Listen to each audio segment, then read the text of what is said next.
Ok, vamos a continuar ya con los pancakes listos en el sartén y quería enseñarles, vamos a ver si se puede ver por acá, las burbujitas que se están haciendo de las que les hablé anteriormente. Este es otro truco, ponerle la tapa al sartén, porque lo que hace es mantener el calor y se va a generar por así decirlo, como un mini horno. Entonces va a acelerar el proceso de cocción un poco. Vamos a ver, como pueden ver acá, ya se ven las burbujitas, le vamos a dar vuelta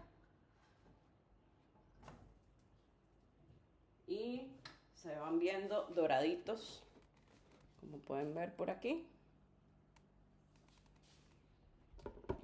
Y así seguimos hasta que terminemos con el resto de la mezcla.